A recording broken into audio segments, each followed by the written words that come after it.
Well, speaking of runs, Bitcoin in January is around 23K. It peaked out around, I think, 63K. We're talking US numbers here. Dropped down to 30K in July. It's rallied back to 67 in November, and now it's pulled back down again, 48K. So I know a lot of people rode that wave. Maybe they were on it before, but it's been overall, it's been a good year for Bitcoin, but there's certainly some peaks and valleys in there. I think it's very news dependent what happens with Bitcoin. And they run in groups, man. Like the whole crypto sector either goes all at once or pulls back all at once. Like there's very little differentiating them on a. The crazy thing I found Bitcoin is I remember 2017, I think was the first time it became really mainstream for like general consumers to get involved. And I did. And at the time I was like, whatever, a few $1,000s. And everyone's like, oh, it's going to $1 million. And I was like, that is so far fetched. Like there's just no way possible. Now we're looking at like it's 70 grand. Well, now $1 million's not that insane to go. Like that's like a 14x. Yeah. Exactly, 15x. It's not that crazy to go there. Like before it was like, okay, like that's 1,000x. Like but it's kind of like people in that everyone's got a skewed perception of returns in that space because when you see something like Dogecoin that went from below half a penny in January to 74 cents in May, right? Like I gotta tell my Dogecoin story. That's the kind of money, that's kind of returns I want.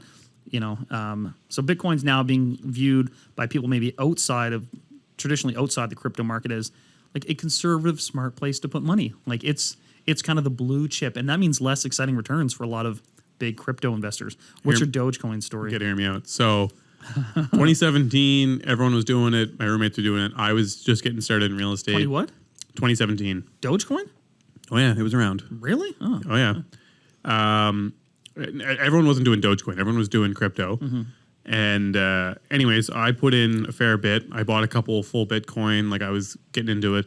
Whatever. It went up a bunch. I thought I was the man. I thought I had this thing sorted out. Started living the life. Literally 2 weeks later, it went from the life. Yeah, we went. Unrealized gains. Neal off the pod. That's it. If you want to hear that story, ask me for a beer. But anyways, it then ended up coming back down quite a bit faster than it went up, and lost a fair bit of money. Sold out, pulled out. Said screw this. I never wanted to be involved in it. I did it because of FOMO, fear of missing out, and bought in. Long story short, I pulled everything out except for $50. And so I said, random. Why'd you leave $50 in there? That's like your tip when you're walking out the door. Yeah, literally, it was like my tip walking out the door. And I bought $50 of Dogecoin, 2017. No way. I don't know what it is today, but I logged on a few months ago onto my Coinbase, CoinSquare, whatever app I was using. $7,000. No way. $50 is $7,000. And I was like, that's 140x. Yeah. Like I was like, oh man, and you're way down right now because Dogecoin now is quite a bit. It's like 50% of its actual high. So if that's $5,000, $7,000, $7,000, yeah. Yeah, it would have been at like 14, right? So if you left $1,000 in Dogecoin right then, you would have been 140 grand.